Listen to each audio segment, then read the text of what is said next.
হে বোন, তোমার কল্যাণকামিতায় আজ তোমার উদ্দেশ্যে কিছু কথা বলবো। বোন, কিভাবে তুমি তাকে বন্ধু বলছো যে তোমার ক্ষতি সাধনের চিন্তা করছে? কিভাবে তুমি তাকে প্রিয় মানুষ ভাবছো যে তোমার সম্ভ্রম হরণের জন্যই তোমার পিছু নিয়েছে? হে বোন, প্রেমিক নামক যে মানুষটি তোমাকে বিবাহের আশ্বাস দিয়েছে, তার এই আশ্বাস শুনেই তুমি তার কথাকে বিশ্বাস করে ফেলো না। তার ডাকে সাড়া দিয়ে নিজের সর্বনাশ ডেকে এনো না। নিজের হীনবাসনা চরিতার্থ করে সে খুব দ্রুতই তোমার কাছ থেকে কেটে পড়বে। হে বোন, বাস্তবতার দিকে তাকিয়ে দেখো। তোমার মতো কত সহজ সরল নারীকে ওরা প্রতারণার জালে বন্দী করেছে, বিবাহের আশ্বাস দিয়ে সম্ভ্রম হানি করেছে। এরপর সেই বোনদের পরিণতি যে কেমন হয়েছে তা কি তোমার অজানা? আজ পত্রিকার পাতা খুললেই দেখা যায় এমন কত বোনের রক্তাক্ত লাশের ছবি। তুমি কি জানো না কেন তাদের এই নির্মম পরিণতি? বোন, তুমি একটু চিন্তা করে দেখো, কেউ বিবাহের আশ্বাস দিলেই তার সাথে লিভ টুগেদার বৈধ হয়ে যায় না। পার্কে গিয়ে আড্ডা দেয়া বৈধ হয়ে যায় না। গল্প গুজব করা জায়েজ হয়ে যায় না। মোবাইলে কথা বলা কিংবা নেটে চ্যাট করা জায়েজ হয়ে যায় না। দেখো বোন, আজ কত বোনই নিজের মহামূল্যবান সম্পদ চরিত্রের ব্যাপারে বেখবর হয়ে পড়েছে। বয়ফ্রেন্ড আর প্রেমিক নামক সর্বনাশা ফাঁদে পা ফেলেছে। তাদের কামনা বাসনা পূরণের জন্য নিজেকে উন্মুক্ত করে দিচ্ছে।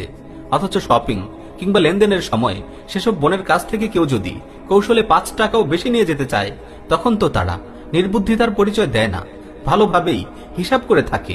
তাহলে নিজের মূল্যবান সম্ভ্রমের ব্যাপারে কেন তারা এতটা উদাসীনতার পরিচয় দিচ্ছে? কেন তারা অপরের অসৎ কামনার কাছে সহজেই পরাজিত হচ্ছে? বড়ই আশ্চর্য হে বোন, বড়ই আশ্চর্য। হায়, আমাদের সেসব বোনেরা একটি বারও যদি নিজেদের নিয়ে একটু চিন্তা করত, অন্তত একটি বারও যদি আয়নার সামনে গিয়ে নিজেকে জিজ্ঞেস করত, কে তুমি, কিসে তোমার প্রকৃত মর্যাদা, আর আজ তুমি কোথায় ঘুরে বেড়াচ্ছ, কোথায় সম্মান খুঁজে বেড়াচ্ছ? হে বোন, মনে রেখো, তোমাকে একদিন কোনো এক পুরুষের কাছে স্ত্রীর পরিচয় দিতে হবে, আপন সন্তানদের সামনে মায়ের পরিচয় দিতে হবে। সেদিন যেন তোমার অতীত তোমাকে লজ্জিত না করে। পার্ক উদ্যানের গুনাহের আড্ডাগুলো যেন তোমাকে নিজের কাছেই নিজেকে ঘৃণার পাত্রী বানিয়ে না তোলে।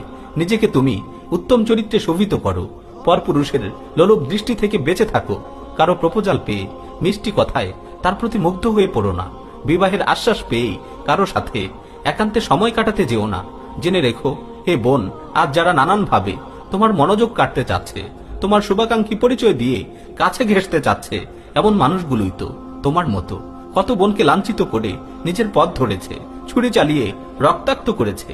হে বোন, অন্তত একবার ভাবো, নিজের বর্তমান অবস্থা নিয়ে অন্তত একবার চিন্তা করো।